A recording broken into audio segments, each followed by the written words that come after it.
Unspoken Issues. Ladies and gentlemen, welcome to the Unspoken Issues podcast. My goodness, we have returned, and we are going to be talking about the prelude to one of the biggest events of the 90s in Marvel Comics. There were quite a few, but this one's up there, and this is Legion Quest. So, Dean Compton is over there, Darry waits down there. I've got to ask Dean, you threw this on the list. Any specific reason why? It mostly was because everybody always talks about Age of Apocalypse, which this is the lead-in. This is the event the mini-event, I guess, for lack of a better term, that leads to Age of Apocalypse.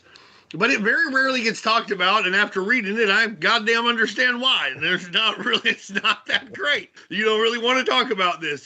It would be like if you were obsessed with like a fruit salad at a steak place. And a fruit salad that has mold on it. It's not even a good fruit salad. You're obsessed with this thing. So the steak was great, and you're like, did you see those raspberries? You're like, my steak was great. I don't think you understand the cantaloupe to grape ratio I had in this fruit salad. So I think now I understand why. Also, kudos, because this is a pet peeve of mine. Age of Apocalypse, what a great crossover. It's not a crossover, it's an event. It's not a crossover. Everything doesn't lead into Factor X and Astonishing X-Men and Gambit and the Externals. They're all their own story. You can read one piece of it. You read it all, you get the whole thing. But it's not like, this one leads into this one, leads into this one. They're all their own thing. It's an event. It's not a crossover. So anyhow, that's why I picked it. I was like, nobody ever talks about this, and if you listen to us jabber for the next hour or so, you're going to understand why. Yep. It's not good. Yeah. I blame Scott Lobdell. Oh, you always blame Scott Lobdell. He didn't do anything wrong. Why would I always hear? Every time something shitty with the X-Men happens in the 90s, he's there. I will say this, though. I read Generation X number 1 through 6 the other day. That's good stuff. That's really good stuff. That's what I'm talking about. I got to give him some credit for that, although I think Chris Bacalo does most of the heavy lifting. Oh, yeah. He does do a good job there. He does. This is very good. You put these right next to your New Warriors and Teen Titans books. It goes in New Mutants, goes right with Young Justice. Darry, this prelude to this event, to the big event here, Legion Quest, were you aware of what was going on and what we were getting ready to get into back in the 90s when this dropped?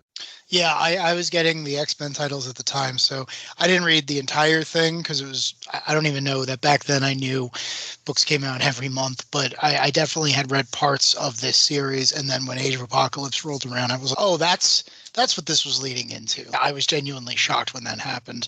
But yeah, rereading the whole thing from beginning to end, it's so funny because I don't know if someone had a hole in the schedule or what, but it's a lot of buildup for something that's got to happen, but getting you there is like, oh, you did not have enough meat on that story. So it's interesting. It's 90s X-Men, so I enjoyed it a great deal because it's hard to go wrong with that stuff. But yeah, I read the entire thing for the first time now, and it was like, well, that didn't make things any clearer. Yeah. Do you remember that there were actually people who wrote in to, I want to say Hero or Wizard, who really thought they were going to cancel X-Men forever? Oh, wow. Yeah, but how many of those do you think are just the assistant editor writing it? I can't hype it up. It could be a plant. But listen, to be honest, here's the reason why I don't think it was that. Because Wizard and Hero would always respond and be like, they're not canceling the X-Men. Don't be a... Oh, yeah, that's true. Superman was killed, right? It's how many people were like, oh, he's dead. He's gone. The Superman Incorporated is going out of business, right? It's like, if you can the layman thought so. But if you were involved in superhero comics, you knew there's no way they're going to keep this going forever. And honestly, when it comes to Age of Apocalypse, I feel like they underestimated its popularity. They probably could have, they've squeezed some out of it since then. They probably could have gone twice as long. And I don't think anybody would have had a problem with it. It may have caused problems in the greater Marvel universe because they do have a role to play. And you've got, I know real time and comic book time ain't the same, but at some point, if the X-Men haven't been in the Marvel universe and had a Marvel universe related issue in 8 months and you want them in Avengers, somebody at home's going to complain whether they should or not. Y'all know how fanboys can be because y'all are the worst of them. That's true. That's true. Y'all are great. Everybody here is great. But yeah, I remember the hype for I wrote an essay in GT on this. Oh, really? Yeah, I got to write. I was trying to start a comic book club at the time. And so I had to write an essay on something in GT. And I wrote the essay on this because I thought I could also use it for a newsletter in my comic book club. Okay. And so I had to write it. I can't remember why we had to write an essay or whatever, but I wrote one about how Marvel's canceling the X-Men. They're not really canceling the X-Men. Don't fall for the hype, Mrs. Davis. Mrs. Davis, this ain't happening. So just in case the other people, Bobby Hooper and Piper Whitman and the people in my DC class, they were these girls on the drill team who were not buying X-Men comics, in case they were worried that Cable would be gone forever and replaced by X-Man, Cable will be back. See, that's interesting that you say that, because you're right. They really underordered on Age of Apocalypse because it was so big. X-Men was an ongoing. I remember reading X-Men was just a brand new character. You're right. He was just like an alternate Cable, but there was a couple of years there where he was everywhere. He had a successful run by Warren Ellis. He was Spider-Man's friend for a while. He was, for the late 90s, he was a definitive it character. So I think you're right. I think that book could have gone on for at least twice as long as it did without a problem.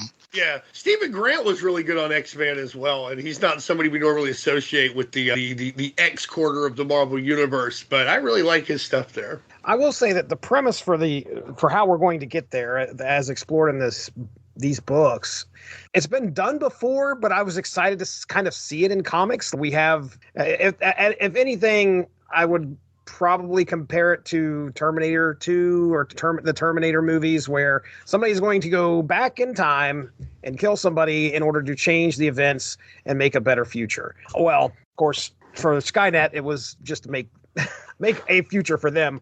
But anyway, so I was excited. Well, that's objectively better for them. Better is a relative term. Better for Skynet, not better for humanity. It's funny you say that too, because something that I was thinking about while I was reading it, and something Dean always talks about, is David Haller, Legion, has one of the most traumatic backstories, right, in the X-Men mythology, right? He's the son of the guy who's trying to convince everyone that we're all going to be okay. The father, for a variety of reasons, is not involved in his life. He's quite possibly the most powerful mutant that's ever existed, naturally, without any weird shenanigans. He is top shelf when it comes to powers. And really, at the end of the day, this story, one of the reasons it's so engaging on a broader level, not so much in the details, is why does this happen? Well, a kid wants to spend more time with his dad, right? Yeah. That's what this is about. It's the most fundamental reason for anyone to do anything. And I feel that's one of the reasons that this worked, whereas so many other events, crossovers, whatever you want to call them, didn't, because this one came from a very honest place. David is written in a way, and this is not just in comics. This is a guy who carried his own television show for multiple seasons, Legion on FX. So this is not a one-note character created for this plot, but he's able to really imbue the story with saying, how can I have a life that would have been preferable to the one I had? And he messes up so badly that everyone else suffers as a result of it. But it's a very honest move, and I do think that lands. Speaking Charles of Xavier's a shitty dad. He is. He's an awful father. He's an awful mentor. It's been there since the Stan Lee days. Yeah. But nonetheless, because I'm reading the fucking John Byrne. I just got finished with that, and Cochrum's back, and Smith just took over. So I'm reading the Epic collections, which, if you're looking for any of the newer Epic collections, SB Comics, Speeding Bullets Comics, our friend Matthew Price, check them out. Seriously, buy everything from Speeding Bullets. Yeah, Speeding Bullet Comics down in Norman, Oklahoma. Go in person or check them out on the web. They're on Facebook too. But I get my Epic collections from them. They ship them nicely, nice, minty, really nice. But yeah, I'm reading that stuff. Professor Xavier is always terrible, just always terrible. And that's sad, because for me, Professor X is the guy on the cartoon who's so nice, just so nice. I love him. And y'all seen X-Men 97 yet? The first two episodes? Oh yeah, yes, I have. Really, so I had to turn it off because I thought the animation was so terrible. Wow. I thought I was going crazy. I put it on. I was super excited, and I'm watching, and I'm all right. Maybe I just got the nostalgia goggles on, but I've watched the whole of X-Men the Animated Series pretty recently, probably after they first announced it, and I couldn't get over how bad the animation was. And I've been asking people, and I would say it's about 50-50. 50% of the people I ask are saying, no, you're crazy. And the other half are, oh my God, yes, it's absolutely terrible. So I had to turn it off. I couldn't get through the first episode. I think the problem is it's good and the old one was shit. Yeah, that's fine. That's quite that's quite possible. I'm always willing to accept that the fault is my own. So is it something specific that you can point to, or No, I was just watching it and something in my brain was like, this is a bad cartoon. This is poorly animated. Wow. I don't have the words. I honestly, I didn't spend a lot of time thinking about it. I will say though, I was very excited because in the, I don't know, let's say 10 minutes that I got through, there was a poster that flits through the air. And if you pause, on the poster is the character of Maggot, the character of Ecstasy, and the character of, I don't know, Marrow is in there somewhere too, but I don't know if she was on the specific poster. And those are all late 90s X-Men characters who probably would have been around in 97, but aren't popular enough to actually be on this show. So I will say, if there's a chance that anyone associated with that show is listening to this, thank you for that. Okay. I the Daily Bugle that we saw too. Oh, like flies across the screen. It's like Spider-Man, a mutant. Yeah. It's great stuff. But we don't have to talk about that too long. But impossible to talk about the X-Men, the '90s X-Men, without bringing up X-Men '97. I thought it was really good. Jesse did too. But, Jesse, get back to your whatever points you're gonna make. Yeah. Well, I know you had one. No, I'm asking questions right now. Okay. A question that I have is, we've talked about Legion quite a bit here. Darry, can you kind of let the listeners know, just give them the quick skinny on Legion as he is now in this book? Sure. So David Haller is the son of Charles Xavier and Gabrielle Haller, who I believe is the Israeli ambassador to America or to the United Nations, one of the two. I'm not 100% sure on the details. They had a kid. Professor X was not informed that he was around. And very similar to the Proteus story, once he hits puberty, his powers go in every direction. So on top of everything else, he has, I don't know the exact term, but we used to call it multiple personality disorder. So on one day you get David, on another day you get 6 or a dozen other characters. And the unique gimmick and the reason he's called Legion is each one has its own power. And they, again, a lot of this is overlap with the Doom Patrol character of Crazy Jane, but sometimes you're going to encounter a character with god level power, and other times you're going to encounter a scared little kid with less power, but you never know and you can never tell. And the mother is doing her best, and once Charles becomes aware of him, he tries to do his best, but there's a lot of damage to undo. And again, he's the type of character who can effortlessly, spoilers, go through time and accidentally kill his own dad. That's just something that he can do, and that's pretty consistent across all the timelines. The show I mentioned before, they build up to that, but that is certainly part of his repertoire, as it were. So he's a really interesting character, because to Dean's point of Professor X being a terrible dad, it's you set yourself up to be a mentor to the most vulnerable group of people in this fictional universe, but for whatever reason, you couldn't help your own son, and you want to. It's not a lack of that, but it's this constant reminder of not every case is going to end the way you want to, and with Legion, it's always incredibly personal. So he's a character I'm very, very fond of, and I was happy to read this from beginning to end, just to have that done and done. He also got that hair. Oh, does he have that hair? Oh, Bill Sienkiewicz, man. I don't like his art. I don't like his art. I'm sorry. I know. This is Jesse with what's his name? Barry Windsor Smith. BWS. Bill Sienkiewicz. I've never met the man. I'm sure he's very nice. He is a very nice guy. Yeah, I'm sure he is. I'm not a big Peter David guy. People rave about Peter David, and he just makes me shrug my shoulders most of the time. So there's somebody like that for everybody. Yeah. All right. Well, and at this time right now, Legion is on Muir Island, right? They are trying to hanging out with Moira McTaggart. I think, in the Muir Island saga, I think Shadow King fucking destroys his psyche. And then the X-Men, and then Professor X retreats into Legion's head. But it turns out there's nothing there, but Professor X can save him. And then Jean Grey goes in there and is like, you can't save him. And then the X-Men all get together, the X-Factor original team of the original X-Men. They all join the X-Men again. And then the next issue is all different X-Factor. And I don't remember the details, but he was part of the Muir Island X-Men, and he was there for some time. And that is where he wound up catatonic. I don't know how he got better, but he definitely got better. Yeah, I just opened up X Factor 109 here. Right, 109, baby. Right at the beginning, it says And the U.S. sanctioned mutant hero team known as X Factor has been on a perilous search for the deadly mutant shapeshifter Mystique. Here at Mount Zion Hospital in Tel Aviv, Israel, that search comes to an abrupt ending as Mystique has found David Haller, who is awakened just fine. So he's in Israel. He starts out in Israel, I guess, here in Legion Quest. So. Right. There we go. Just like you said, that's where he's from, right? My understanding is that he is Israeli. His mom is Israeli. He was raised there.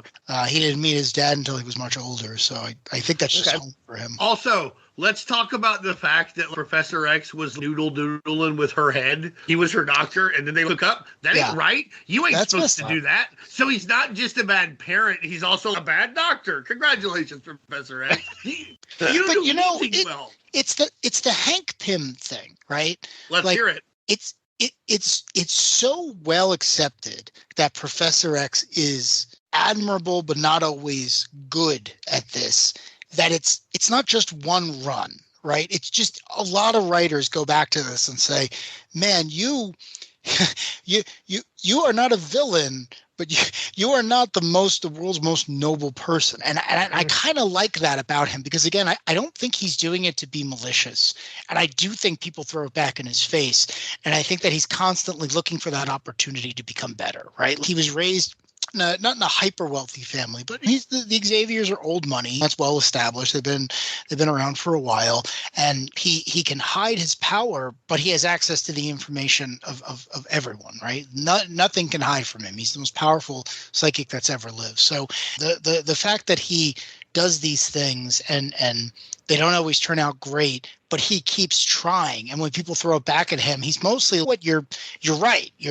I shouldn't have done that, or I should have done it a different way, and I want to learn from that. Again, I think that makes him a more engaging character, because if he were just a saint, if he were just Saint Charles Francis Xavier II or whatever, it would be less engaging. But a flawed man who wants to be better, I feel like that separates him from Magneto. Might be my favorite character in Marvel aside from Spider-Man, who is constantly like, no, I was in the right no matter what, no matter how many people died. And I feel like that's the dichotomy that's run this engine, right? Like, these characters were introduced in 1964. It's 2024. We're still talking about them. They're still on TV. They're still in movies. So they did something right.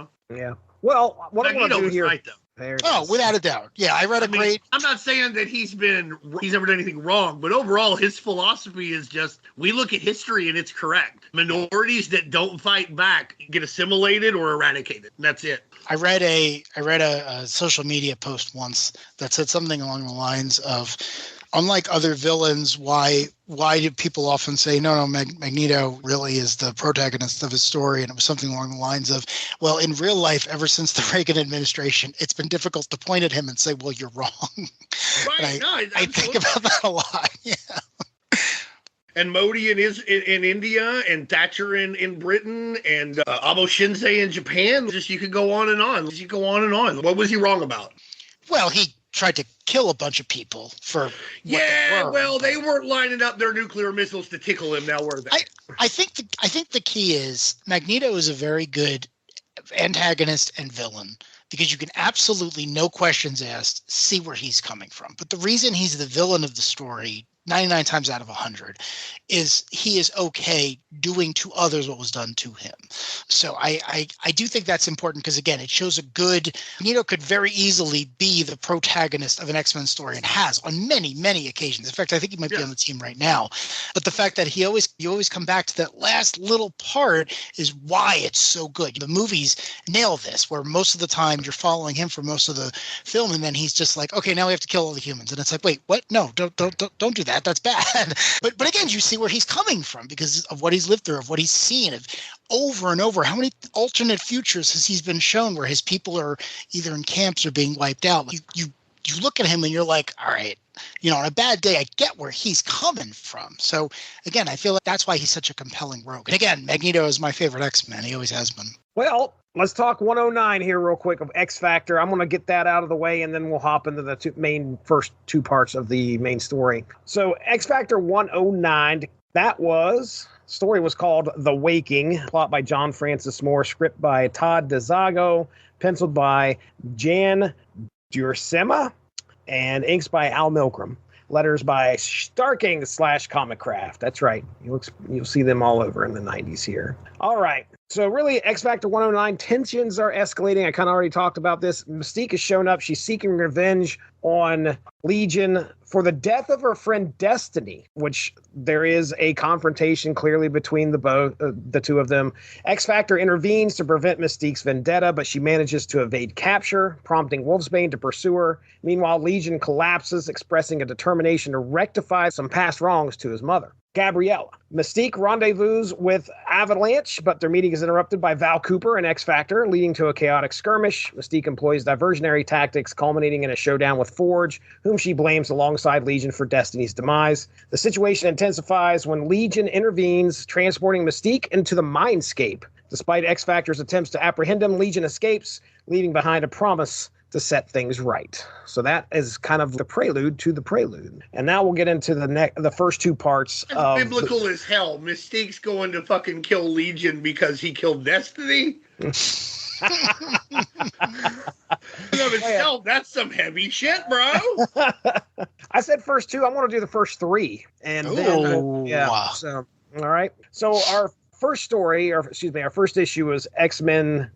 Let me see. I had it here. It's X-Men 320, I believe. Yeah, Uncanny X-Men 320. The tale of the title of this tale is, well, Legion Quest Part 2. But of course, it's also called The Sun Rises in the East. Plot by Scott Lobdell. Mark Waid with the dialogue. Wow. Mark Waid.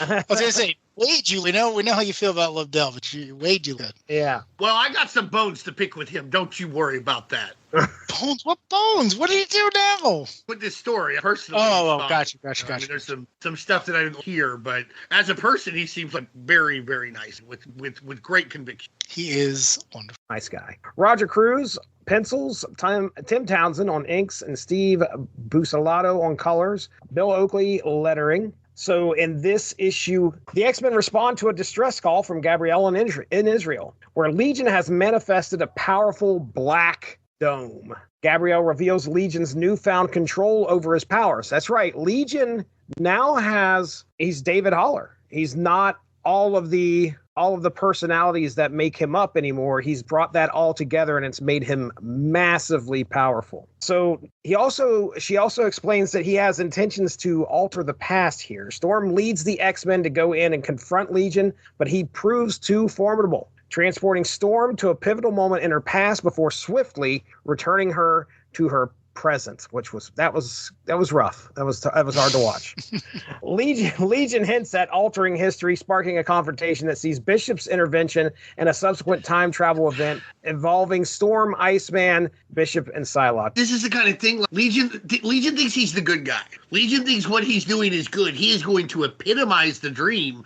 But then they constantly have him do shit during this where look how evil he is. There's no reason for the character with the motivation he has to do this to Storm. There's certainly no reason for him to later rape his mom. Spoiler alert, that's going to happen. Or they're going to lead you to believe that could have happened or whatever, you know what I mean? So it's just weird. He needs to just be standing there and be like, why are you guys fighting me? What's wrong with you? I'm right. This is the moment we're going to get everything we wanted. Not ha ha ha, you'll never save your parents, Storm.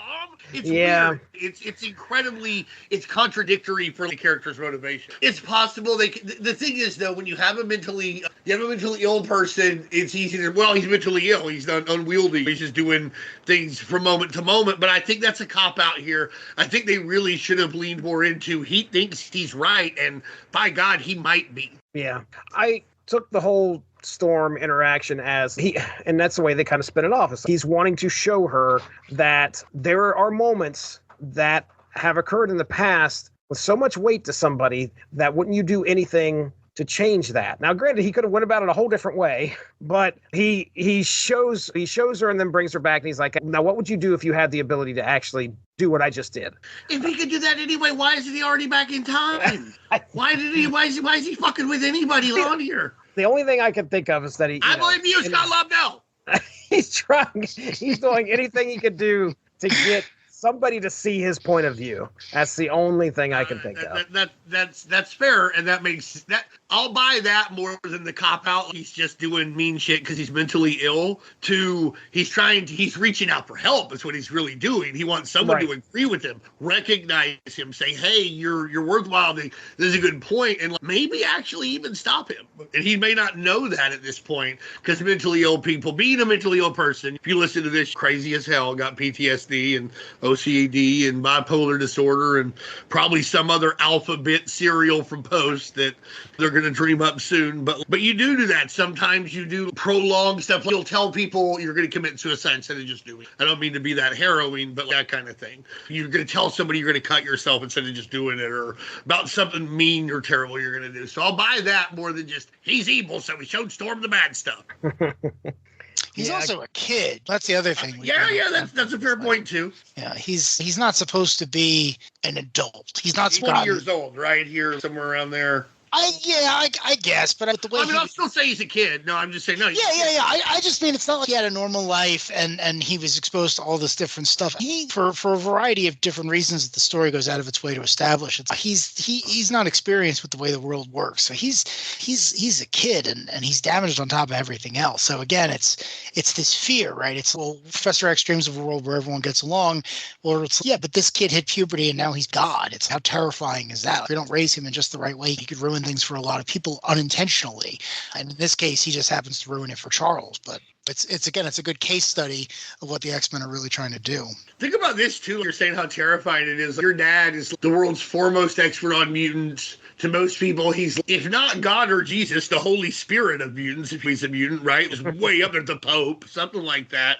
And he's like, I dream of a world where humans and mutants will all get together. Then Legion's like, get together and get along. It's like, you can't even fucking get along with me. That's got to mess with your head too. Yeah. Every time he looks outside, and again, he's got his father's psychic abilities. It's the world he experiences and the world he's being told about are two completely different things. Again, it's your normal teen and young adult angst multiplied exponentially by all the nonsense that he's going through. It's again, they really lay down the foundation of why someone like that would try to do what he does. There's also this sense of he's growing up, and now that he has full control over his faculty, he has made a decision to do what he can in order to change his relationship with his father. And it just so happens, instead of going and talking to the guy, he's not what I want to do. I'm just going to change the past so we could definitely hang out more and my father can succeed. So it's kind of like kids taking it upon themselves to change what they couldn't have done before. This is a kid trying to become a man and actually right some wrong that he believed has happened in the world. So he's going to some extremes, that's for sure. And he's not doing it the greatest. We've all been there. We've all tried to. We've all time traveled to the past. I've done it. Our dad. It's happened to the best of us. Them living the paradox right now. Kill our dad's greatest enemy, but accidentally killed him. What are you gonna do? Should have seen that. Oh shit. So, all right, hopping into X-Men number 40. X-Men number 40, written by Fabian Nicieza, Andy Kubert on pencils, Matt Ryan throwing touchdowns with the inks, Bill Oakley lettering. I got it. Bill Oakley doing letters, Kevin Summers doing colors. All right, and this was titled The Killing Time. So in X-Men number 40, we dive. We ain't going to have a time travel story without something being called The Killing Time, am I right? A time to kill. We are back in the past, where we get to see a younger Charles Xavier interacting with his friend Magnus and encountering an amnesiac Legion. That's right. Legion is back in time, hanging out with his dad, but he has no idea who he is. Meanwhile, the X-Men we talked about, Storm, Iceman, Bishop, Psylocke, they're also stranded in the past. They kind of got sucked into his temporal wake. That's right. I use those words. And you use those words all the time. You talk about time travel more than anyone else I've man. Yeah. They also have lost their memory, so they're trying to figure out who they are. They're slowly getting there. They're kind of piecing things together. They just remembered their names, but it's a struggle to try and even remember why they are there. And they're also realizing that they have to be casually racist, though, for Bobby Drake there. So I'm I know you mentioned this. Can you remember the specific thing that happened? Yeah, he's walking out of the restaurant where they've all been, or whatever it is, where they're all talking, and they're like, we sure are weird. Okay, but we found each other or whatever because they're going to that. And he walks out and he's like, guys, look at us anyway. It's a black lady with white hair and an Asian lady with a British accent. That's weird. Lots of Asian people have British accents, bro. That's the thing. They conquered like 2/3 of the world or something, right? The British accent shows up in lots of places.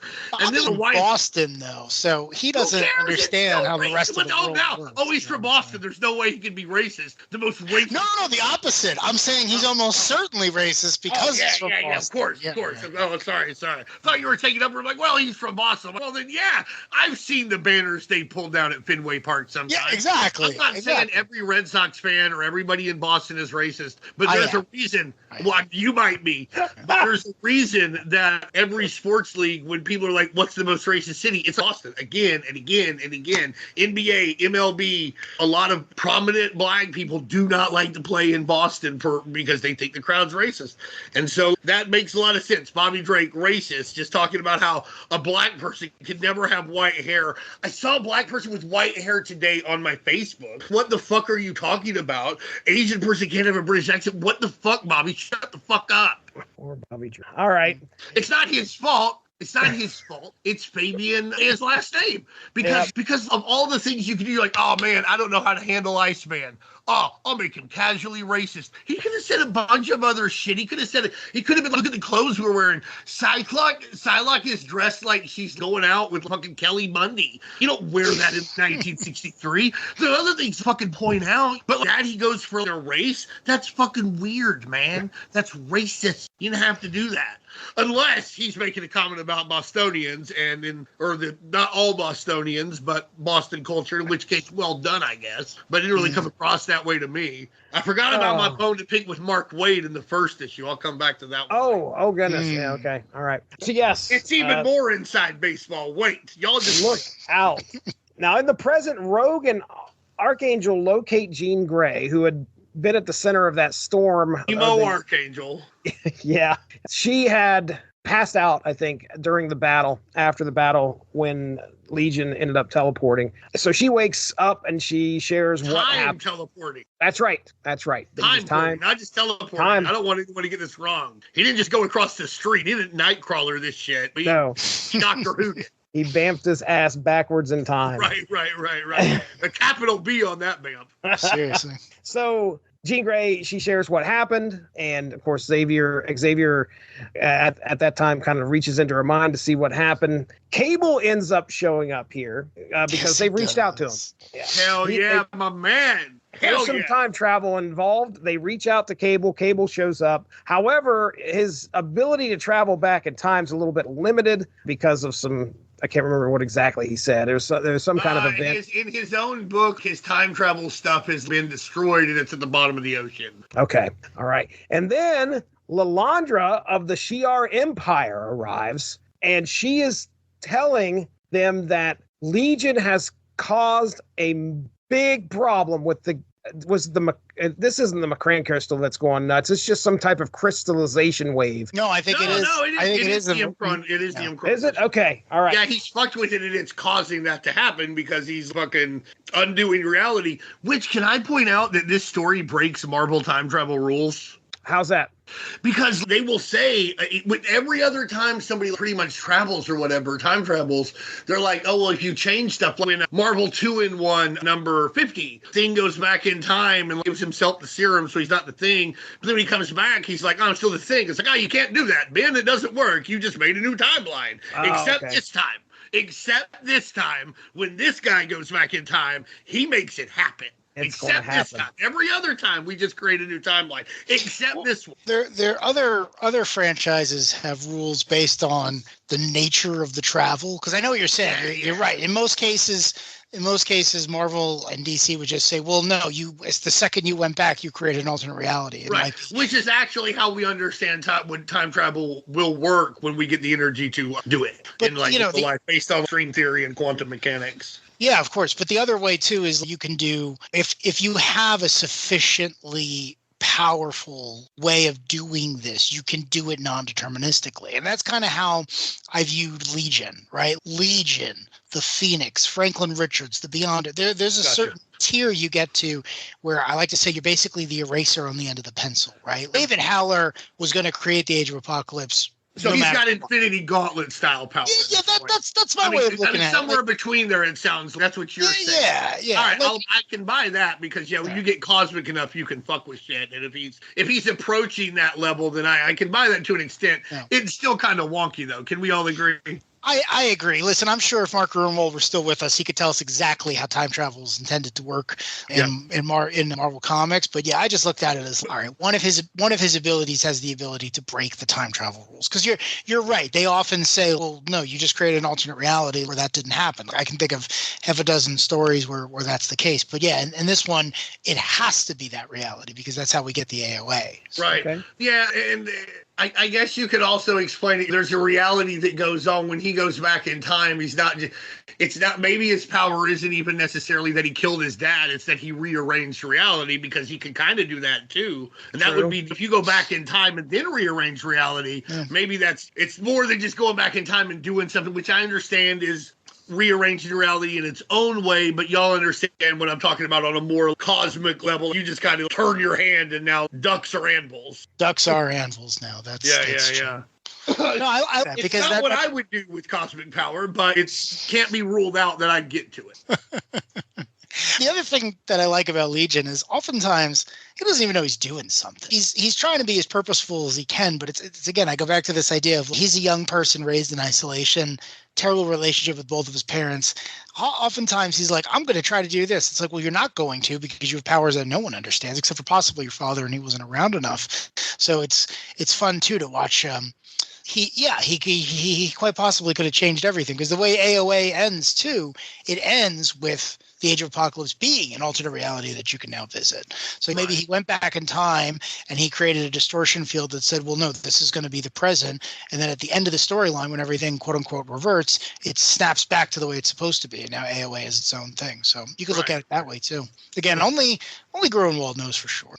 And X-Man. And X-Man. And X-Man. Right. X-Man, Sugarman, Dark Beast, and I forgot who the fourth one was. Fucking Sugarman. Holocaust? Oh, yeah, that sounds right. The worst name ever for a children's supervillain, children's comic book character, but yeah. Yeah, it's not. You could do. They changed it. They changed it for the action figure. That's the only reason I constantly think about how terrible that name was. Yeah, because even Toy Biz was, we just can't. We can't do this. We can't. I mean, it's just not the best. Not the best. All right, heading into Uncanny X-Men number 321. So we are going through this issue. We shift between past and present. In the past, Charles and Eric Magnus engage in discussions about Xavier's dream of coexistence. That's kind of at where we're at in their stage of their relationship. They're getting to know each other very well, and they're starting to share their ideals and ideologies. And bar fights. Nothing brings two people together better than a bar fight. We've all seen Roadhouse. We know how to bond. That's right. Now, in the present, the X-Men strategize to send Cable back in time to aid their stranded teammates. They have a complicated idea of getting him back there, projecting him psychically, I believe. I don't know if they're actually physically sending him back, but they're going to send him back nonetheless in order to help them unlock their memories and get them back on track. The group in the past continues to unravel the mystery of their presence. Their Bishop's encounter with Cable ends up triggering a flood of memories, revealing Legion's renewed intentions to alter history and confront his mother, Gabrielle, with young Charles Xavier and Eric Magnus caught in the crossfire. So that's, by the way, I didn't give the creative team on that. I apologize. That was Scott Lobdell with the plot. Mark Waid dialogue, Ron Garney on pencils, Townsend, Green, and Rubenstein on inks, and Steve Bucchetto. I forgot that Ron Garney had ever done any X-Men stuff. Good for him. Cash some checks, bro. All right. Yeah, seriously. Steve Bucchetto on colors and Chris Eliopoulos on letters. Yeah, let me say this though. The problem with any of these stories, and I don't like it, but it's never the art. The art's always pretty good. Yeah, you know? I mean, everybody, the art part probably makes this better than it should be, in my opinion. I was really excited to know that we were doing this just because I was going to get to see some of Andy Kubert's work because I'm a fan. I'm a fan. Yeah. I do like Kubert brothers. Yeah, and their dad. Yeah, I've heard their dad's okay. I heard he might. Their dad's okay. Doesn't he have a building named after him or something? I can't remember. Oh, no, it's an art school. Well, he's got a school. He's got a school in New Jersey that he founded. School. Yeah. He might have drawn a war comic or two. One of those. The war comics. All right, so there we go. That was parts 1, 2, and 3 of Legion Quests. So I'll open up the floor here. We'll go ahead and start with you, Dean, because you already have something you want to lob something at Mark Waid. Okay. Mr. All right. Wade. So in the first issue, they're getting off the fucking plane or whatever. And Iceman, of course, Iceman is like, oh, look at this. The PLO and the Israelis are working together. That's bad news for us. This comic book has an indica date of January 1995. Which means it hit the shelves in December of 1994, which is probably written around July. Yeah. All right? Yeah. But in August of 93, they signed the Oslo Accords, in which the PLO recognized Israel as a country, and Israel recognized that the PLO was a representative for the Palestinians and gave them de facto police control over and governmental control over the West Bank and the Gaza Strip. The Gaza Strip would later they would lose an election to Hamas, and Hamas has been the governing party since then there, but they're still the governing party in the West Bank, and you should fucking know this, bro. Bro, this was big news, man. How are you going to Don't use a conflict to prop up, oh, this is real bad news. This motherfucker has built a 2001 Space Odyssey monolith in the desert, and he's spinning it on his finger. He's in the Harlem fucking Globetrotters. But you've got to bring up this horrendous history of atrocities. You've got to piggyback off that because you can't think of a better way to make me realize that this is a big deal. Come on, man. And you don't even get it right. Of course they'd be working together. At this point. That's already been settled. I can't defend him in any way, but I can say that I imagine obviously what the drive here was to make a reference to some type of real to kind of bring them. I'm aware, but this was a bad way to do it. Bad choice. All right. You can do better. Honestly, you're going to do it in a minute when the guy's like, I hate mutants. What are these mutants doing here? So you had to do it twice. And then you do it again when Cable shows up, when they all point their guns at Cable because they think he's Strife. Or maybe Cable did do some terrorism to Israel at some point when he was in the six pack, right? Most likely. So you're going to do this again and again already. I don't need you to I don't need any more propaganda that gets the Israeli-Palestine conflict, essentially the Israeli invasion and genocide of Palestinians. I don't need anybody to get that wrong again in the media. And here we are, Mark Waid, he scripted it. So he wrote these words. You got it wrong, buddy. I don't like that. Okay. Otherwise, fine, and I think it was probably an honest mistake. I mean, it's probably writing 7 comic books a month, and that's the last he reads. It's probably true. But I'm still not wrong. Won't argue. Better not.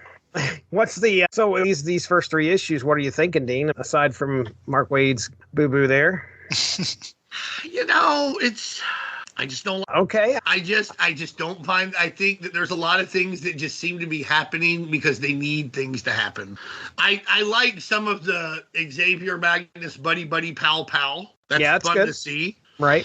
I like when Legion shuts Jean Grey down when she's like, oh, but you're not actually well. He's like, oh, no, I'm good. Shut up. That's pretty cool. I like that he takes up for his agency. I like where Bishop is telling Bobby Drake, Iceman, racist Iceman. And we should have seen it coming, right? Iceman, look at him. But again, he's like, he's like, hey, what is that guy saying? And Bishop's like, hey, we live here. Let's learn some of the language. He's saying it's lunchtime. And then Iceman gets mad at him for telling him that he ought to learn the language while they're trying to do work and stuff. You don't have to learn the whole language. I'm not saying people have to assimilate, but you probably ought to learn the word for lunch and not be like, what's that guy talking about? You're in Israel. You learn some Hebrew. What do you mean? Don't act like he's an idiot because you don't understand him. What the hell? Anyhow, I just feel a lot of things just happen because they have things happen. I think that the art looks great. I think that there are some fun moments. I think it's funny to see Cyclops be helpless. I think it's funny to see Rogue and Domino square off. Domino shows up looking like Blossom. That's pretty cool. Got that X beret. Where did they get this shit? An X beret. How do you get that? I don't know. I want one. A purple X beret. She's like Judy Funny or something, like what the hell? Wow. Oh my goodness. That's right. He had a sister, right? Oh, he did, yeah. Judy Funny. She was into art, so she would dress. If she was an X Force, she would absolutely dress like Domino did here. Yeah. That's pretty much it. I don't have do what? You've got one more thing to talk about, and that's Emo Archangel. That's right. Thank you. Archangel, whiniest superhero of all time. I get it. Honestly, when I reread it today, I'm gonna back off a little bit on it. It's still funny. It is funny to call him Emo Archangel. But wow, everybody's like, the Uncron crystal is splitting, and there's 97,000 watchers here because we're going for overkill. One would work, but here's 97,000 of them. And Gladiators knocked out my Jeff and all this. And Archangel's like, I'm dying. The world's ending. And where is my girlfriend? Where's my girlfriend? He's put it on Christie Front Drive and Sunny Day Real Estate and just like hating his life and just headphones on. No one understands me. Where's my girlfriend? But I also get it. The world's ending and the person he loves isn't there. So I was a little hard on him. But when I did reread it today, his comes across a little better than I gave him credit for. It's still funny. Okay, yeah. You mentioned the Watchers, and I think we've said it before on here. If you are trying to get across that there is an event about to happen, Watcher showing up, a Watcher, just the Watcher showing up is going to be a big deal. Yeah, and it might be overkill with the 5. Yeah, it felt try hard. It felt try hard. It is a huge event, though, so it's a fine line. I might have thought that was the coolest shit ever if I had read this when I was 14, to be honest. I was certainly excited about it as it's happening, but I couldn't read it. I couldn't get my hands on it. Because, like I said, all the comic book stores were gone, like I've talked about in prior episodes. So I might have liked it a lot more if I'd read it then. But here it just feels it's try hard. It's, I made up a character. He's got armor, but he's 10 times more powerful than Iron Man. Oh, this is 20 times as bad. There's 20 Watchers. You only need one. One's bad. No, but at the same time, it's not a bad visual. So, well, and then the other thing is they may be running for safety, too. The way that I envision this fucking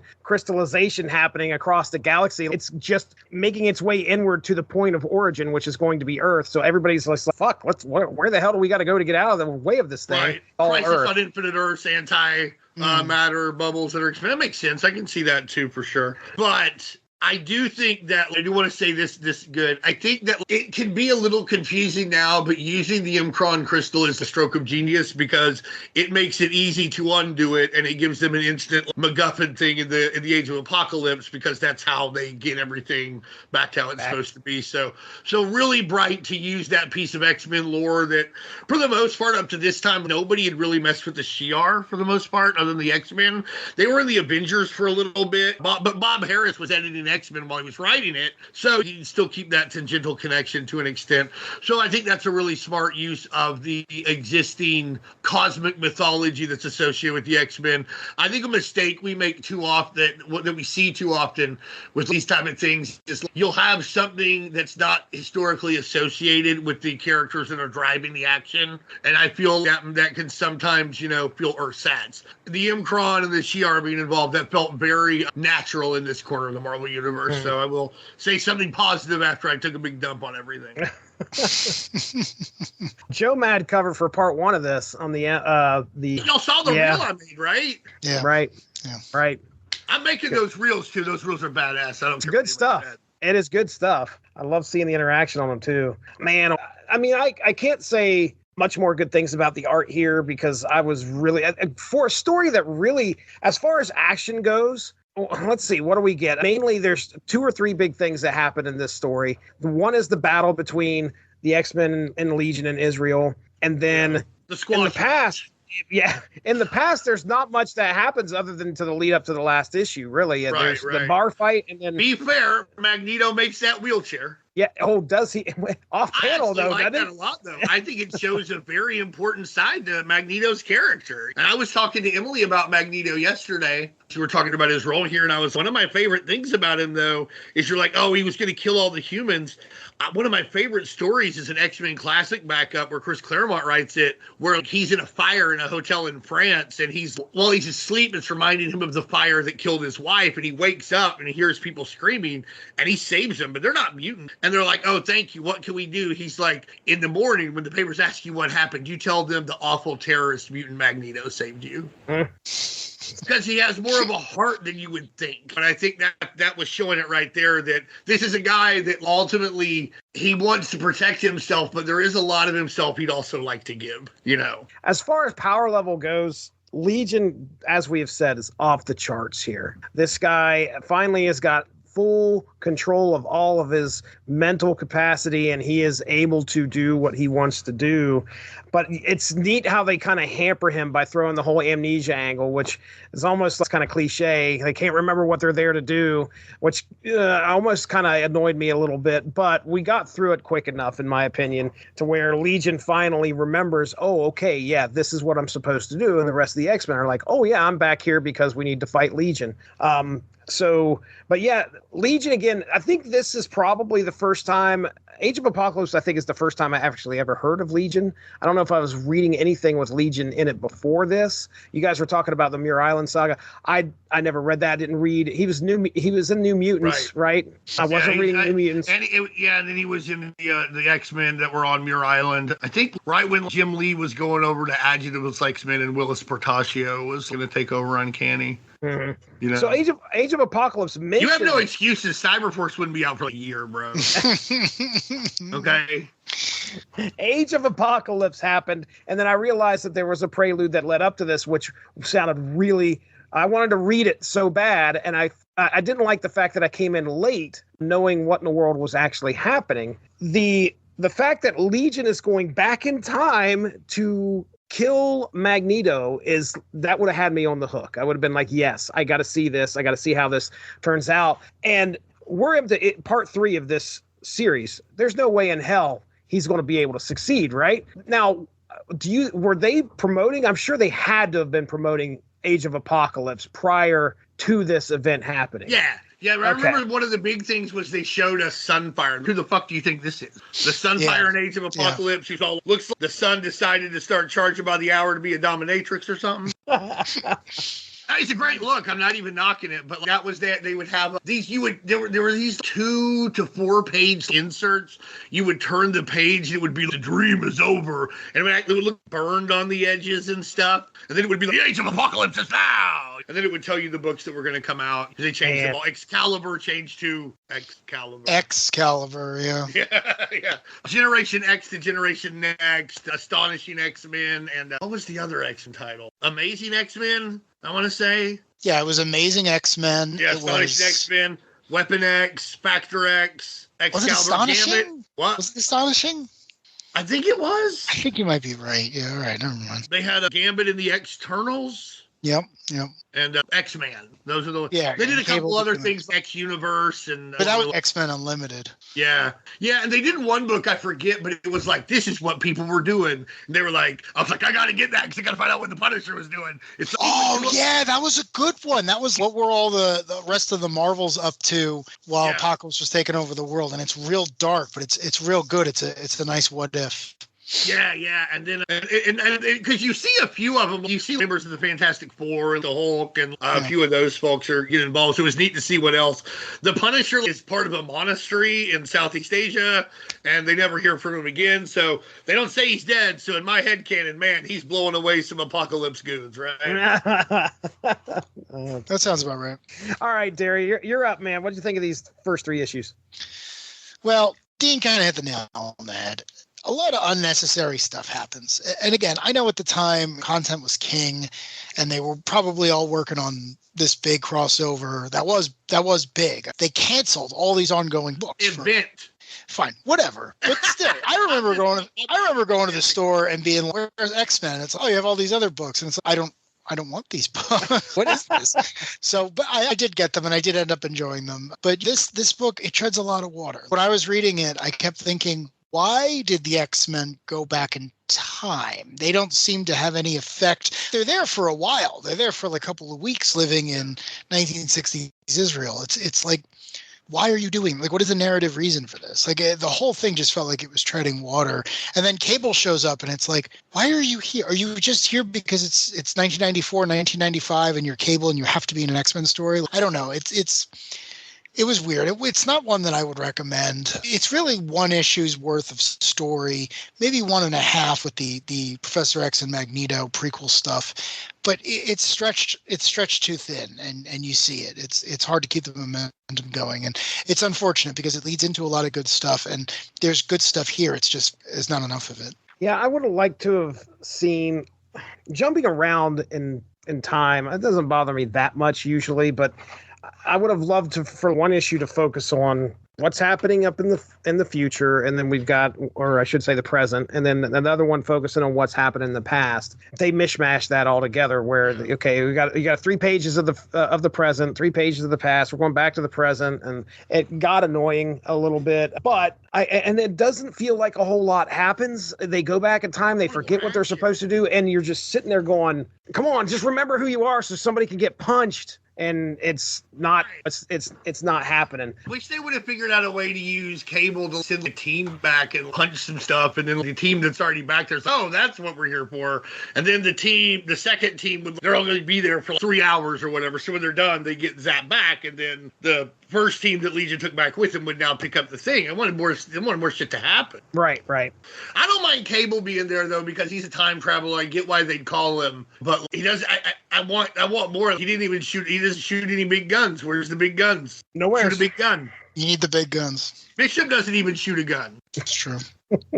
All right. Whew. Let's get into the credits go like so. The story is called An Hour of Last Things. Jeff Loeb writing. Ian Churchill. That's a great title too. Yeah, it is. It is really. When you look at this issue, I get it. It's don't believe much happens in this issue other than them just kind of reconciling what's happening. But still, it's good. Yep. Jeff Loeb writing, Ian Churchill guest artist, and then Bud LaRosa with Barta and Karani on as guest inkers, Starkings and Comicraft on letters, and Mike Thomas coloring. So this was one of the titles that I was picking up in the 90s. I was absolutely picking up Cable. So I'm pretty certain I read this outside of the Legion Quest stuff, which I had no idea what the hell was going on probably. But either way, this is an addendum. You tried to go back and read any Cable? The early stuff? Confusing as hell. What the hell is going on here? When I try and read it now, I'm like, what is this? The issue number 1 with the gold foil, though, tight as hell. Well, in Cable number 20, Cable emerges from his journey into the past. Remember, he went into the past and was able to jog Bishop's memory and everybody else's memory there for the X-Men so that they could face Legion. But he comes back and he recounts the events to Charles and the teams. Tensions rise, but particularly as Gambit questions the purpose of their efforts. Lalandra reiterates the imminent threat to reality is about here, and an approaching crystalline wave is on its way. Crystalline Wave. Crystalline Wave. That's lo-fi bands, man. I listen to a lot of lo-fi. That's a good name for one. I'm starting. That is a good one, yeah. Crystalline Wave. That was the first name for Crystal Pepsi, but they decided to. Jesse, you gotta remember that as a prompt for the next time you're messing around with Skynet or whatever. You gotta remember Crystalline Wave. Throw that in. Crystalline Wave. Yeah, I think you're right. Crystalline Wave, just a little too much for a soft drink. Take it back, Pepsi. All right. Hey. Focus group doesn't that. Amidst reflections and confessions, including Beast's doubts and Warren's gratitude for companionship, Scott and Jean find solace in each other. Cable learns the truth about his mentors, Scott and Jean, in the future, which he knew. Right. It was the worst keep secret of all fucking time. Mm-hmm. Yep. You mean Slim and Red were really you two the whole time? No. Hey, but you know what? Good for them. It's a beautiful moment, honestly. One way or another. Way to go. It is. And I get why they didn't want to tell him. It makes sense. Yeah. Well, it only made sense because then he would have had to explain why he didn't immediately recognize them when he showed up. But it's obvious. It's obvious that the intention was always, well, these are your parents. Next time you see them, you can talk that. So Yeah. But also, you don't want to tell them just in case, because, look all around us right now and this fucking weird time paradox that might happen. We might not tell him for a little bit because we don't want to fucking ruin something, right? That's fair. You got a very good understanding of time travel, Dean. You really do. I do my best. I studied under the masters. I love to hear that. Doc Brown. Oh, it's beautiful. The Doctor. The Doctor. Zarko, the Tomorrow Man. Oh, there you go. That is not the first time that character has been referenced here. Right. No, right. But he is the only person who time travels in a coffin bathtub. So good for him. You'd love to see it. Do you have a preferred Doctor, by the way? I don't think we've ever discussed Third Doctor. Ooh, okay. All right. Reaching back. Easily. What? I was going to say easily David Tennant for me. Okay. So, yeah. All right, Darry? Who's your Doctor? The eighth. The eighth Okay. is the only one that I acknowledge. All right, then. All I'm saying, though, is John Pertwee, he ninjas people. He puts people in. He puts someone. Jesse, you will appreciate this. He puts someone in the Kata Hajime. There's an episode where he puts the Taz mission on someone. No shit. No shit, for real, man. He's always ninja kicking people, and he's the more rude Reed Richards. He's like, I always these people leave me alone. And the Brigadier's around, and he drives fancy cars and has a super chopper. It's great. It's like if James Bond was the Doctor, but dressed like the Phantom Stranger. Oh, wow. Yes, actually, that's exactly what it's. That's great. Oh, man. Cable and Domino, there's obviously this tension that's been between them, and they finally share a kiss. So I think they had been on and off since whenever, but then she got replaced by Vanessa, and Cable didn't even notice. So I think that hurt Domino's feelings. They had to work all that out. And I understand that would probably hurt my feelings if Emily did not notice that I've been replaced by a doppelganger, and then I came back, even if it wasn't her fault. That doppelganger looked like Morena Baccarin. I understand. I get it. Yeah, what are you gonna do? That happens. Happens to the best of us. Right. We've all fallen for our significant doppelganger. Doppelgangers. That's why they're doppelganger. Right? If they didn't look them and act like them, you wouldn't fall for it. That's right. I feel I would. I feel I'd be very dumb. I would. No, I definitely would fall into that trap. It would be rough for me. So while as everybody is getting the opportunity to say goodbye and kind of right some wrongs, but finally get all their feelings out there, Charles Xavier towards the end of this book looks at his X-Men and bids farewell to them. And farewell to his dream, because here comes the wave. Animated series professor. He's all nicey all of a sudden. The crystalline wave hits at the end of this, and that's pretty much the end of Cable. So right there. And the world. Well, yeah, I guess we got to count them too. This is interesting because as I was reading this, I couldn't figure out which one I was supposed to read first. I think reading this one before the final issue, at that point, you're going to assume that they've failed in the past. They have not been able to stop. They haven't been able to stop Legion doing what he was doing. However, they don't know what these specific events are. They have no idea what actually happened. And also, by the time this issue of Cable dropped, everybody knew that they were going to fail anyway. Right. Everybody knew what was going to happen. The solicitations were out. So if you read this first, I feel like you should read it first because of the way it fits into the story. I love apocalypse movies, and I love apocalypse movies where everybody's like, yeah, we're probably all going to die. We might not make and figure out what we mean to each other. I'm not sure why I'm so attracted to them, but there's just something very noble and inspiring about it to me. So this was just a great issue for me. I really liked seeing this. I really liked seeing all these people come together, admit they loved each other, and even Archangel, he turned off the Get Up Kids for a second. And is that a band? Is that a song? Yeah. What is that? That's a band. I'm naming emo bands. You never had an emo band? Okay. You ever listened to a little Sunny Day Real Estate? I do not know. I have truly terrible taste in music. I never listen to emo. I know. Every time I say something good, you say it's bad. That's true. That's our thing. That's our relationship right there. I have you some music on the reels, though, you'd appreciate, though. A little KMFDM, a little hard stuff. There's been some hard stuff on there. There you go. There's nothing but love here. Nothing but love. Absolutely. I was checking here to see, and you guys correct me if I'm wrong. Okay. When the crystalline wave hits, is that when Wolverine and Sabretooth are at each other's throats and he's about to kill him or something? Or am I thinking of a different event? No, you're right. That happens during I forget what issue, but they kind of show that's about to happen. It happens in Wolverine 90. And I believe he actually kills Sabretooth before the wave. Oh. Believe it or not, Sabretooth gets better. Oh, man. Yeah, you're right. Okay, I just found the issue. Oh, my goodness. Look at that. Adam Kubert on the pencils on that cover. Oh, it's beautiful. Anyway, okay. Do you think those guys fought over being called AK-47? I do not, but... Okay. If my initials were AK, I would demand to be called AK-47. Fucking AK-47. Oh, shit. Why? They're going to change things now. That's for sure. You put that fucking out there, and next thing you're going to see... So, actually, commission this for me, please. And I don't want your signature. I want you to put AK-47. All right, let's get into X-Men number 41. Man, this cover. Andy Kubert,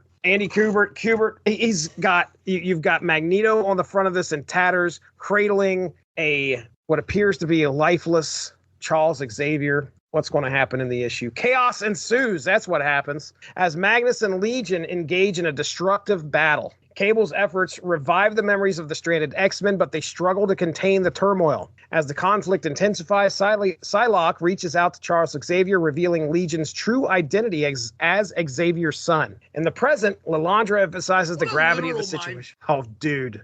You just reach into your mind with a mind bolt. You're like, that's your kid, by the way, and he's trying to kill your friend. Oh, fuck. That had to even mess with old CX, right? Oh, yeah. Yeah, I think so.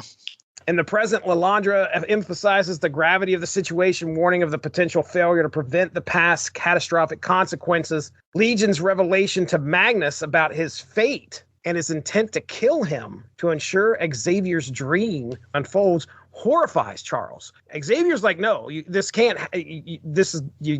go about it this way. Amidst the battle, Iceman and Storm intervene, with Iceman seemingly defeating Legion before a devastating psionic onslaught. I shouldn't say that right now. Yeah. That's for later, sir. That's for later. Spoilers. About a year later, right? Yeah, 96, I think. 96, right? Pretty sure. Yeah, this is coming out in early 95, late 94. So, yeah, that sounds about right. In a sacrificial act, Charles intercepts a fatal blow intended for Magnus, leading to Xavier's death. And then the disappearance of Storm, Legion, Psylocke, and Iceman. Yes, Legion leaps at Magnus, and Charles jumps in between them, and a psychic knife goes right into his forehead. Meanwhile... now as this crystalline wave is now and also taking things over in the past, there's one guy left. That's Bishop. Magnum PI. Left alone as the Bishop. You're right. Sorry. As the crystallization wave engulfs the solar system, a consequence of Legion's actions in the past. So there it is. There are some problems with this. Yeah. Yes. Yeah. Avengers 200 problems. Oh boy. Whoa. Come on. You can't I don't know. back. I don't know. You might be right on this one. Dean, I want to let you have the floor. I know exactly. Look, they make it look like Legion raped his mom. Yeah, it's really fucked up. It's bad. It's really bad. I don't think it's as bad as Avengers 200, but I think they belong on the same shelf. All right. You're right. I do think that is worse, but that's why we classify tornadoes and hurricanes. You know what I'm saying? Yes, it's still all hurricanes and tornadoes. Avengers 200 is like an F5. This is an F3.7 at least. That's all I'm saying about this. I do think Avengers 200 finds, if you read it, it's terrible, and it's to make up for being terrible, it finds new ways to be terrible. And then when you read Avengers, I think it's Avengers Annual 10 where they try and undo some of it, you're like, well, God bless you guys, did your best. But yeah, it's hard for me to get past that moment because it goes back to what I said earlier. Why would Legion do this? Legion thinks he's the good guy. Yeah. Legion, you can't justify this even with mental illness. It doesn't make any sense. It's also another example of writers, in particular male writers, thinking that, especially then, I think that things have changed a lot now, but thinking that rape is just another evil thing you do. It's just like murder or kidnapping or terrorism or what have you. And it's not. It's like the worst thing you can do, pretty much. So the only reason you would do this is to show me how evil Legion is, but you kind of already showed me how twisted he is. Why is he doing this if he thinks he's the good guy? Why do you need to show me this, how evil he is? It just feels sordid and unnecessary. A lot of the visuals of the fight were cool. Iceman going off was cool. This is around the time where he discovered he's an Omega level mutant. Somebody should have freaking just hit him, right, when they had him frozen. But look at this. The guy with the knife from Madison Square Garden, concert, he could have turned it around and used the handle like cling. He would have beaten Legion there, right there. He'd be like, guys, what are we waiting for, dude? And he would have just fell into a million ice pieces, right? Yeah, that's that we would have been what normally we would not be glad that you had that knife, but this time we are glad you had that knife, sir. Instead, Legion busts out and freaking zaps everybody, and then Psy knifes his dad and dies, and then the Age of Apocalypse happens. So great cover, good art, solid fight scene, unnecessary bullshit ass weirdo Oedipal complex. It just doesn't make any sense. There wasn't any sense. Okay, make some type of justification as to why that happened. There ain't one, son. You can't. There was no build up to it. It wasn't like, oh man, is he actually going to do this? At some point, is he going to? It's not like he got hit in the head and thought he was Charles Xavier. Right. There's no even that would be creepy and weird, and I'd be like, why? But at least I wouldn't be like, what the fuck, why? So I'm a little, it'd be an F2, right? We would go, you still be like, what the fuck? But I think most people got out of the way of that one. Right. They stepped right into it. That's exactly. I don't understand. What I do not understand is you could go about that 1,500 different ways to bring Xavier back to realize that Gabrielle's under some type of threat. But no, they do that. And it's not, it was just, I didn't understand it either. I just talked shit to his mom and been like, you suck. I'm doing this. I'm going to make all this happen. You and dad can't do shit. Look at me. It's probably what he should have done, not pretending to be his dad raped her. Right. I just don't. I don't understand. And yeah, just like you said, who wrote this one? This Jesse. I did not write this one. Who wrote this one? Fabian. Yeah. Fabian wrote this. There's some stuff around the edges with his writing that always it feels very icky now, and this is definitely one of those things.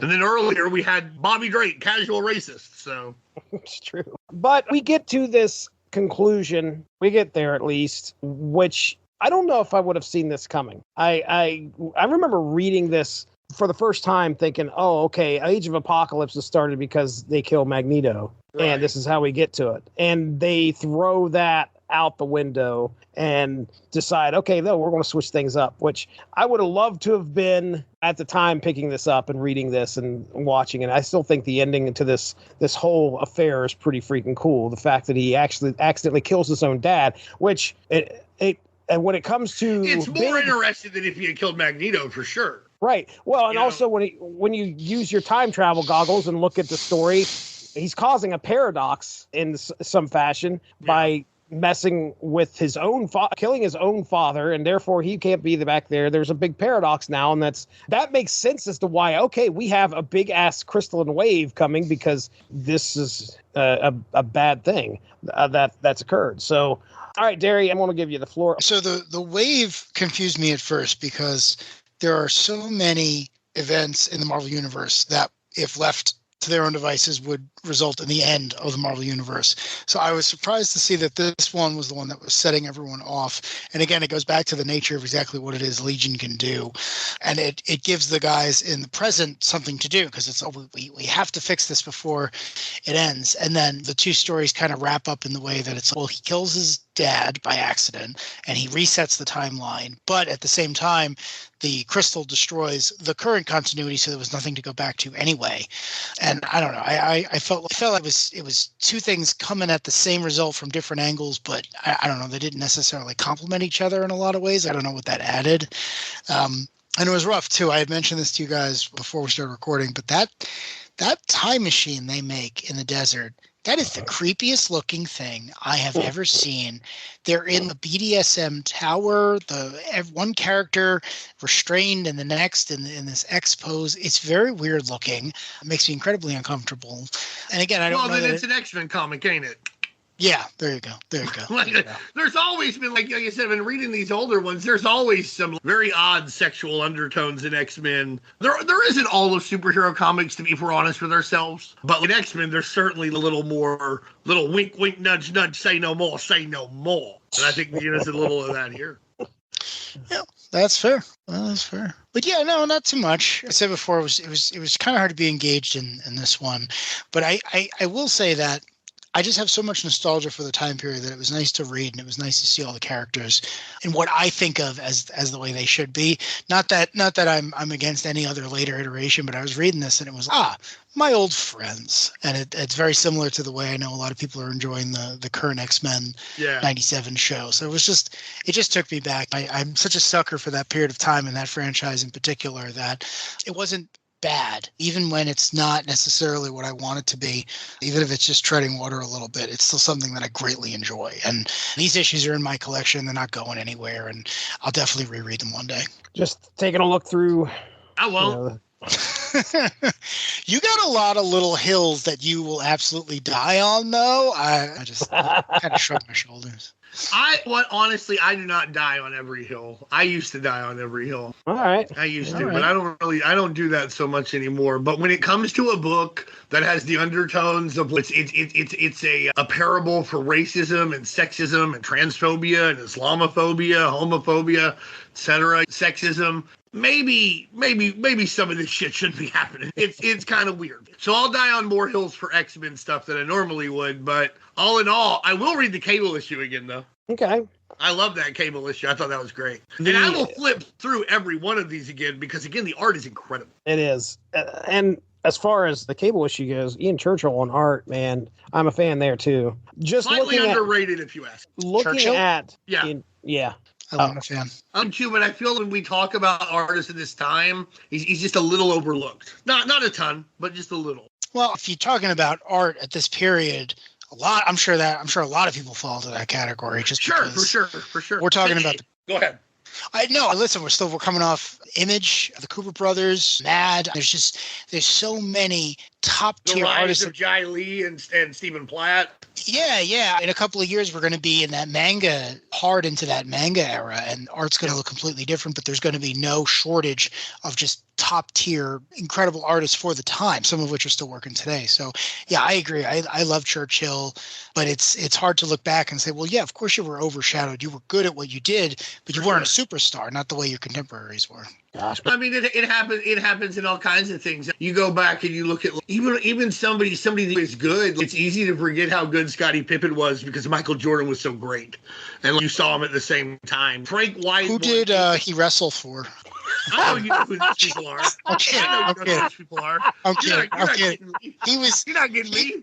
He was almost certainly in Space Jam, so that's how I know. Oh, that's how I know. Michael Jordan and Scottie Pippen are. Who did he wrestle for? Save that shit for somebody else. That is. They were members of Cyberforce. Yeah, exactly. Actually, honestly, they were in Codename Strikers. They weren't in Cyberforce. Oh yeah, no. Pippin's got that Strike Force vibe too. Black Anvil and Bloodbow. Him and Black Anvil and Bloodbow. No, they made a good team. Yeah. Watch out for Tempest. Flipping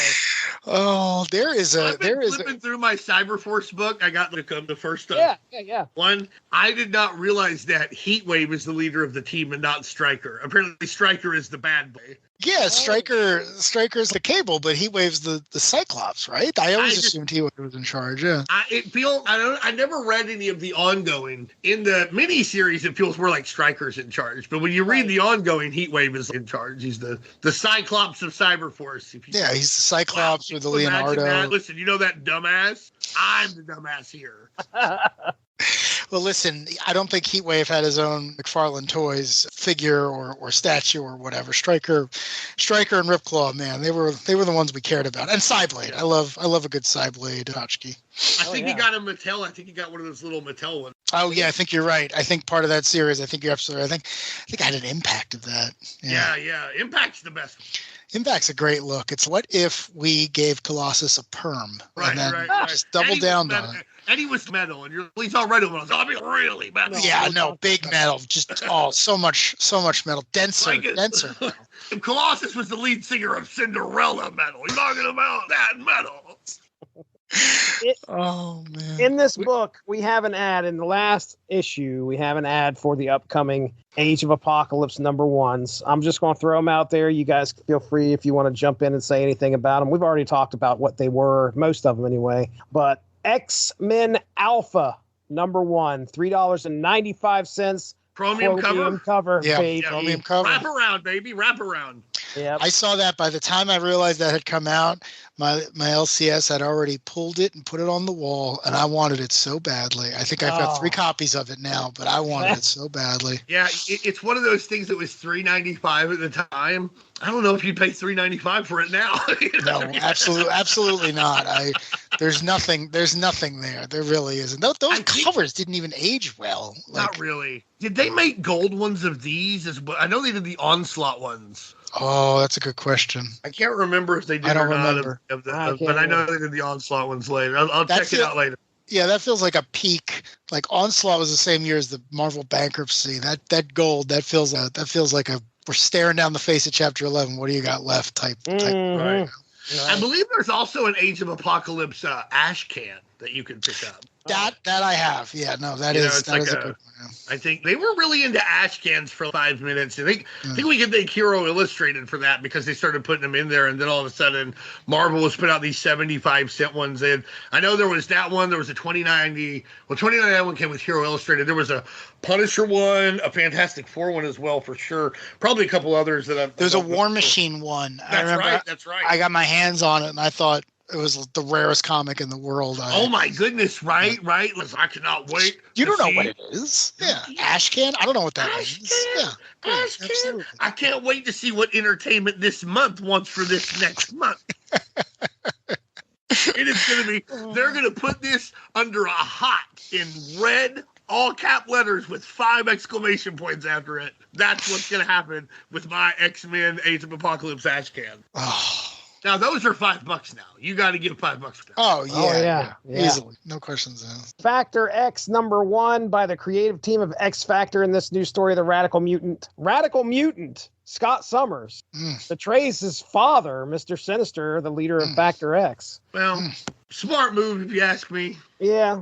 Gambit in the Externals by the creative team of X-Force. Gambit is on the wrong side of the law as he leads a young team of mutants on the ultimate heist. And then we have... They're going to steal the Imcron crystalline. I think that's the heist. Wow. All right, then. Then they have Amazing X-Men #1 by Fabian Nicieza.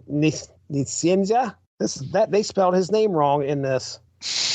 They put an N in there. I know how to fucking spell his name. Somebody's fired. And Andy Kubert. Magneto leads. They better get this right in the ash can. They better.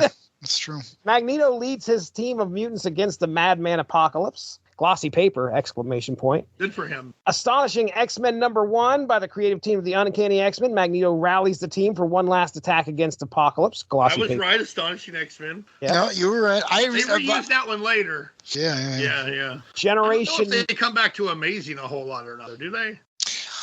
The current run used every adjective they could get their hands on. So if you told me there was or has been announced an Amazing X-Men book, I would agree with. But Astonishing, there was one not too long after this, and then of course there was the Joss Whedon run, and I'm sure there's been at least 1 or 2 since then. So for sure. Generation Next #1 by Scott Lobdell and art by Chris Bacalo. Wasn't that a Pepsi campaign? Am I making this up? That was, right? Like I got a familiar. vague Pepsi's memory the choice of of a new generation. I do remember stuff of Generation Next. Yeah. There's also a wrestling faction called Generation Next in Ring of Honor later. It was something that people were throwing around. Did they fight D-Generation X? No, because they were in different times and different promotions. But I would watch that. I would also watch that. You would watch it with me. No. Listen, whenever I've watched it, I've had a good time. It's just it's different fandoms. I'm not against anything in particular. It's just for sure. If you're trying, we're always off track, but trying to keep up with wrestling now, it's super fucking hard. We're way off track. The next step is us closing this fucker out. I don't think we have anything left to say. It could be worse. We could be sitting here really crapping on the whole thing and talking about how it's nonsense. We're all being very practical, right? They were all working on Age of Apocalypse. They knew it was going to be a big deal. It had figures, it had posters. It was a major thing. It still gets talked about today. It was loved. It had redesigns. I remember learning Meg was going to be Legends Wave 2 years ago, year and a half. These are evergreen designs. Yeah, it's aged really well in a lot of ways from that time period. Legion Quest is the story you have to tell to get to there. It's not good on its own, and that's unfortunate. I don't think anyone committed any particularly egregious sins. I'm not up on the politics of the Middle East in the early 90s the way Dean is, but again, it feels like we're working on the big thing, but we have another month to get this before it gets up and running. What do you got? Well, okay, we know Legion's going to kill his dad. Here's a couple issues to explain it. One of my favorite crossovers of all time, an actual crossover this time, is Final Crisis. And Grant Morrison supposedly told the editor-in-chief or whomever, I need the New Gods dead. Aside from that, don't worry about it. So they let Jim Starlin do Death of the New Gods, which is a series you absolutely, no questions asked, do not have to read. But you didn't know that at the time. We need these characters in a certain place. They got to get them there. But later on, it's you don't have to read that to enjoy the main book. It's the same thing here. You can read Age of Apocalypse, which is good, without reading Legion Quest. But that doesn't make Legion Quest the worst comic ever made, or probably the worst comic to come out in 1994. No, it's not the worst comic ever made. It's not the worst comic from 94. It's not even the most problematic comic book from 1994, I would bet, to be honest with you. But when it comes to the worst comic or whatever, you've probably never seen it, right? Oh, yeah. What's the worst comic book that he's ever done? Somebody probably printed off 33 mini comics of just stick figures shoving freaking psycho spears through Buffalo or something. What the fuck is this, you idiot? Yeah.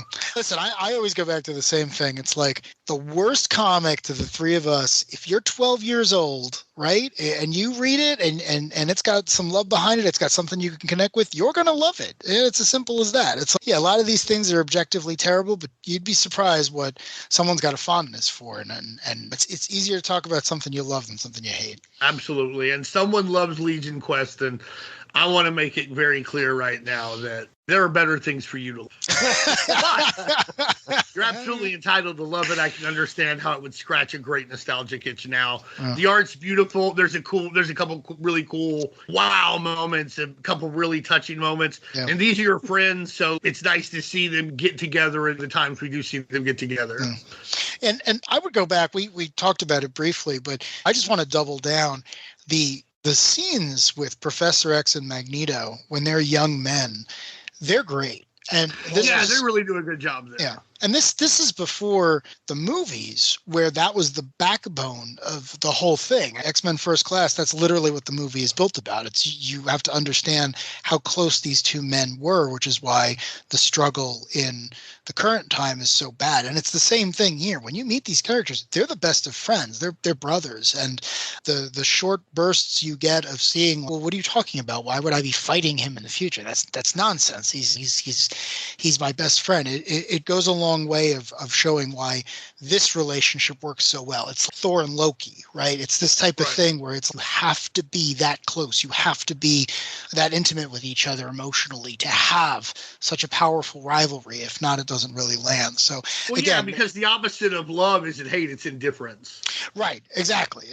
And if it's just two people who don't like each other or come into conflict over something that can be resolved, whatever. But at the end of the day, the reason Magneto and Professor X are polarizing, that draw such people to them, is they both have compelling things that complement each other, and that's well showcased here. And even if you only read those couple of scenes, it's a great lead-in for Age of Apocalypse, because you get to know them in a way that makes the death a tragedy. If it had just been one page of Legion showing up, trying to kill Magneto and accidentally killing his dad, everyone would have been upset. But when you realize, no, Charles, right? He's not a professor yet, but when Charles is like, I know what's happening. I know what you're trying to do. I'm not going to allow you to do this because he's not evil to me yet. He chooses to sacrifice his life. It's actually a beautiful sacrifice to really set up the world. And then going into Age of Apocalypse, you see why Magneto would dedicate himself to the cause of justice. The tragedy of Age of Apocalypse is that Apocalypse makes everything so terrible that Magneto has to lead the X-Men, and he does a pretty good job of it, all things considered. It's what would get Magneto to turn a new leaf. It's usually Professor X being out of the picture, and this is a great setup for that. And believing in Magneto more than he could believe in himself. So I have a question, and after you really did a good job summarizing this in a beautiful way, and I feel bad because this question is terrible in some ways, but if you could replace Legion with the funniest X-villain you can think of, who is it? Jesse, what do you think? Fuck, fine. I have an answer. So. Funniest X-Men villain. I'm trying to think of. Yeah. All this stuff is happening, but whoever this is, it's hilarious because it's so and so. Gosh. Now we'll get to that. You take this threat seriously. You put the wrong guy in here. Yeah, I don't know, man. I'm trying to think of who would be humorous, or let's say humorous. Who would I think would be a fucking on? Well, humorous is what we're looking for. So right. You're on the right track. I don't know what X-Men villain I could probably pick because most of the ones that I've ever read are always it's a threatening deal. It's always some kind of and the only person that comes to mind is Arcade, and he's not. I don't even know if you could make a. That is pretty funny. That would be great, actually. That would be amazing. That Cade in that suit. It's the only person. Magneto for the dreams. But it's with a giant pinball arm or something. Right. The most impractical death trap in the world. Charles Xavier throws himself in the way of a hot dog machine that's shooting razor hot dogs at someone. What do you got, Darry? I would say Sauron, the dinosaur man, because I love the fact that the X-Men, there was a period of time where the X-Men routinely fought a pterodactyl man that nonetheless had advanced psychic powers and was a biochemist. And I just love the fact that he could show up, be this big, ridiculous nonsense character, and then look you in the eye and go, you are not facing down a giant pterodactyl man.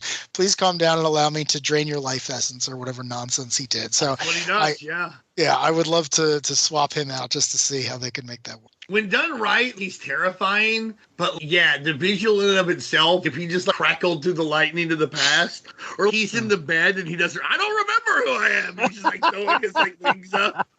I have no idea. All right, for me, it's the Blob. And obviously, he goes to kill Magneto and he throws him down, right? And then he runs away, earthquake, vertical splash style. Like he's going to run and sit on him, right? And Professor X just rolls him out of the way in the last second, but can't get out of the way. So he just swatches Professor X. Jake the Snake Roberts' snake. Oh, man. And it would just be hilarious. Can you imagine seeing the Blob walking around Israel? Then Magneto has to make that wheelchair, and it's huge. Like, oh, good thing you're here to make this giant wheelchair. I couldn't. I don't know why. That issue wasn't problematic enough. We're going to make fat jokes now. That's how that's a fat joke. The Blob's big. He's very agile. Earthquake's big and agile. All right. Fine. Do you think the Blob can fit in a regular wheelchair? Oh, okay. I got you. Thanks. I didn't say anything about that. Oversized wheelchairs for fat man, poor guy. But all I could think of was just the Earthquake movie. What I'm talking about, where he just runs. Dude, I just watched that Dark Side of the Ring, and I forgot all about that. Him squashing Damien, and then I was, what a fucking great heel move, dude. Yeah, dude. Wow. But that's my funniest one. I just wanted to ask y'all that question. That's good stuff. All right. I think we've reached the end. Oh, did you guys want to talk about the what ifs or no? No, I didn't read the what ifs for this. If you did, if you read them, talk about them. Very, very, very quickly. So there's what if Legion had killed Professor X, and then there is what if neither of them happened. And one was a modern one by Rick Remender, and I don't recommend it at all. But the one that came out from back in the day, I think had some scripting duty from Warren Ellis, and it's great because without Magneto, the X-Men are really ineffectual. So they're the seven from The Boys. They're celebrities, they're superheroes, but they don't accomplish any of the real deep stuff that they want to do. And I really like that idea that if Legion had accomplished his original goal, he wouldn't have gotten what he wanted. He would have just created a less interesting version of the way things were, because without Magneto to present, this is what I was talking about before, that real complement to what they're trying to accomplish, everyone would have been like, yeah, all right, well, that sounds good and all, but what are we really afraid of? Right. This guy in this purple cape routinely taking over nations and threatening to flip the poles around. So Mesmero just doing his best to terrify somebody. They're like, get out of here, you Piccolo-looking motherfucker. So I thought that was good. And again, what ifs from the time I'm a huge fan of. So done in ones, you can read them, pick them up, put them down. But if you do read Legion Quest, I would recommend throwing that one on the end. That was a good time. Okay. All right. Well, let's go ahead. We'll get into plugs. Dean Compton, what is going on over there at the Unspoken Decade? Yeah, we're just celebrating our 10-year anniversary of the UnspokenDecade.com. Got a new writer coming aboard. His name is Mr. E. Evan Bevins. Oh, look out. Talked to him today, so he'll be doing something in the future over there. 20,000 likes or 20,000 followers and 12,000 likes on the Facebook page. And I've been posting a lot of reels lately, so enjoy those. Music and comic books that I'm painstakingly putting together for you. That's me. I'm doing that. I love that. You can search for us there. I'm doing it. It's handmade. Handmade. Same as a biscuit. Okay. All right. Except more delicious. All right, then. Okay. Well, hey, ladies and gentlemen, if you're listening to this podcast, most likely you are listening to the Source Material Comics feed on the W2Mnet.com network. And let's say it again. Yes. And hey, you can check out all sorts of other great Unspoken Issues podcasts right here on this here feed, where us guys got together. We talked all sorts of comics here in the past. I think, what was the last one that we actually did? I don't know if it's aired yet, but we got together and Wonder did. Woman? Yeah, it was Wonder Woman, the contest. Okay. Yeah, the Artemis saga, Wonder Woman Volume 2, number 90 through 100. Little DC for you. Yeah, that'll be Detective Comics, Jesse. Got it. Yeah, so check that out. It was a lot of good discussion there. I think we really burnt the midnight oil on that one. I think that was almost close to 3 hours, if I remember right. That was a long podcast. That was 10 issues. It was a lot to cover. Had a lot to cover. Hawkman was on a page of it. Oh yeah, I think we went for an hour on Hawkman. You could go an hour on Hawkman alone, just explaining his post-crisis. Right. You would scare people off from ever wanting to read. If you ever met someone and you were like, I don't want you to read superhero comics, explain Hawkman to them. Just do your absolute best to explain Hawkman to them. They'll never pick up an issue of anything. No, I tell them I just ignore everything except that he's cool. He comes in, he's got a cool helmet, he got cool wings, and he hits people with a mace. You don't know what's his origin and stuff. Sometimes he's reincarnated, sometimes from another planet, sometimes both. Don't worry too much about that. Just focus on the coolness. To go back to what you said earlier, Joe Kubert. I really like Hawkman. Sure.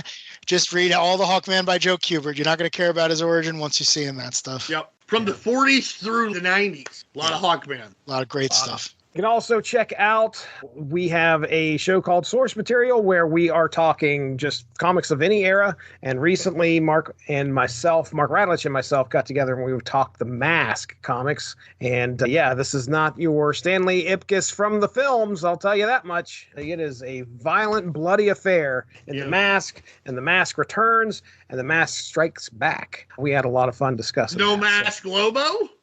Not in that one. We had a trilogy. It was the Mask Omnibus he got from Ollie's, and unfortunately did not have the Mask Lobo in there. And apparently there was Ollie's has got some stuff. Apparently there was a Mask Joker, I want to say it was, or Mask Batman. I can't remember. But yeah, either way, Joker gets a hold of the Mask. Right. Joker gets a hold of the Mask. And I was, I really want to read that, and we did not read it. So anyway, don't look forward to seeing that on the feed anytime soon.